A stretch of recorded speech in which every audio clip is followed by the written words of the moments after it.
Jijo P ഉലഹന്നാനിലേക്ക് പോവുകയാണ്. Jijo P Ulahannan കേൾക്കാമല്ലോ അല്ലേ? തീർച്ചയായിട്ടും കഴിഞ്ഞ ദിവസം വളരെ രസകരമായി തോന്നാമെങ്കിൽ പോലും മുഖ്യമന്ത്രി വി.ഡി. സതീശൻ്റെ ചിത്രം ഉപയോഗിച്ച് വലിയൊരു തട്ടിപ്പ് നടത്തിയ ഒരു സംഘത്തെ അതിനെതിരെ ആലുവ പോലീസ് കേസെടുക്കുകയുണ്ടായി. അപ്പം ഈ ഭരണകർത്താക്കളുടെയും അല്ലെങ്കിൽ ബാങ്ക് ഉദ്യോഗസ്ഥരുടെയും പോലീസ് ഉദ്യോഗസ്ഥരുടെയും ഒക്കെ ചിത്രവും അതുപോലെ തന്നെ പേരുമൊക്കെ ഉപയോഗിച്ചിട്ടാണ് ഈ തട്ടിപ്പ് പ്രധാനമായും നടക്കുന്നത്. അപ്പോൾ നമുക്ക് ഈ പറഞ്ഞ പോലെ ഈ സൈബർ സുരക്ഷ അല്ലെങ്കിൽ സൈബർ സാക്ഷരത നമുക്ക് കൂടുതൽ വേണ്ടതല്ലേ? തീർച്ചയായിട്ടും ഇത്തരം തട്ടിപ്പുകൾ എല്ലാ കാലത്തും ഉണ്ടെങ്കിലും ആധുനിക സാങ്കേതിക വിദ്യ വളരെയധികം വികസിച്ചുകൊണ്ടിരിക്കുന്നു. പ്രത്യേകിച്ച് നിർമ്മിത ബുദ്ധി സങ്കേതങ്ങൾ ലഭ്യമായിട്ടുള്ള ഈ കാലത്ത് ആരെയും വിശ്വസിപ്പിക്കാൻ സാധിക്കുന്ന രീതിയിലുള്ള സംഭാഷണങ്ങളോ വീഡിയോയോ അല്ലെങ്കിൽ ചിത്രങ്ങളോ ഒക്കെ ഉപയോഗിച്ച് എല്ലാവരിലേക്ക് എത്താനുള്ള വിവിധ വഴികൾ ഇന്നുണ്ട്. പ്രത്യേകിച്ചും നവമാധ്യമങ്ങളിലൂടെ വാട്സാപ്പ്, ഫേസ്ബുക്ക് അല്ലെങ്കിൽ ഇൻസ്റ്റഗ്രാം, റീൽസ്, പരസ്യങ്ങളിലൂടെയൊക്കെ എത്താം. അത് കണ്ടു കഴിഞ്ഞാൽ ഇതെല്ലാം സത്യമാണെന്ന് വിശ്വസിച്ചിട്ട് ഭൂരിഭാഗം ആൾക്കാരും, നമ്മുടെ സംസ്ഥാനത്ത് സാക്ഷരതയും ഉയർന്ന വിദ്യാഭ്യാസമൊക്കെ ഉണ്ടെങ്കിൽ പോലും കൂടുതൽ പണം ലഭിക്കുമെന്നുള്ള ഒരു കാര്യം മനസ്സിലേക്ക് വന്നു കഴിഞ്ഞാൽ പലപ്പോഴും നമ്മൾ ഇത് തട്ടിപ്പാണ് അല്ലെങ്കിൽ വിശ്വസിക്കാൻ കൊള്ളാത്ത ഒന്നാണ് എന്ന് ആദ്യം ബോധ്യം വരണം എന്ന് നിർബന്ധമില്ല.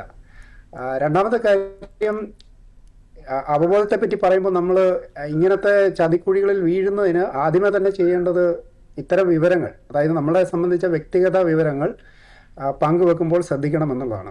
അതിപ്പോൾ നമ്മൾ പല ചാനലുകളിലും, ഉദാഹരണത്തിന് അപേക്ഷകളിലും അതുപോലെ സർക്കാർ സൈറ്റുകളിലും ഒക്കെ പല കാര്യങ്ങൾക്കായിട്ട് നമ്മുടെ വ്യക്തിഗത വിവരങ്ങൾ പങ്കുവെക്കുന്നുണ്ട്. അത് പങ്കുവയ്ക്കുന്ന സമയത്ത് നമ്മളുടെ ആ വിശ്വാസ്യത തകർക്കുന്ന രീതിയിൽ ഡാറ്റ കൈമാറ്റം ചെയ്യപ്പെടുന്നുണ്ടോ, നമ്മൾ പങ്കുവെക്കുന്ന വിവരങ്ങൾ പരമാവധി ചുരുക്കിയിട്ടാണോ, അതുകൂടാതെ നമ്മുടെ മൊബൈൽ ഫോണുകളിലും കമ്പ്യൂട്ടറുകളിലുള്ള ആപ്ലിക്കേഷൻസ്, ആപ്പുകളും മറ്റ് സങ്കേതങ്ങളും ഒക്കെ നമ്മുടെ വിവരങ്ങൾ എത്രമാത്രം സുരക്ഷിതമായിട്ടാണ് കൈകാര്യം ചെയ്യുന്നതെന്ന് കൂടി അറിയണം. അതായത് നമ്മുടെ നിയന്ത്രണത്തിലില്ലാത്ത ഒരു ആപ്പും ഒരു ഡാറ്റയും പുറത്തേക്ക് പോകുന്നില്ല എന്ന് ഉറപ്പുവരുത്തേണ്ടത് നമ്മുടെ തന്നെ ഉത്തരവാദിത്തമാണ്. രണ്ടാമത്, ഇത് ബാങ്കിങ് സിസ്റ്റം, ലോ എൻഫോഴ്സ്മെന്റ്, സർക്കാർ നയങ്ങളിലേക്ക് വരുമ്പോൾ നിക്ഷേപകർക്കും അല്ലെങ്കിൽ ഉപഭോക്താക്കൾക്കും പൊതുസമൂഹത്തിനും ഒക്കെ സുരക്ഷ ഉറപ്പുവരുത്തേണ്ടത് അവരുടെ കൂടി ആവശ്യമാണ്.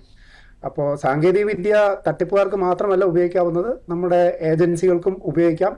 ഇങ്ങനെയുള്ള കാര്യങ്ങൾ പെട്ടെന്ന് ഫ്ലാഗ് ചെയ്യപ്പെടേണ്ടതും അത് മുൻകൂട്ടി അറിഞ്ഞു തന്നെ അല്ലെങ്കിൽ തട്ടിപ്പുകൾ നടക്കുമ്പോൾ തന്നെ അത് കണ്ടെത്തി തടയാനുള്ള വഴികൾ ഒരുക്കേണ്ടതും നമ്മുടെ സമൂഹത്തിന്റെ ബാധ്യത കൂടിയാണ്.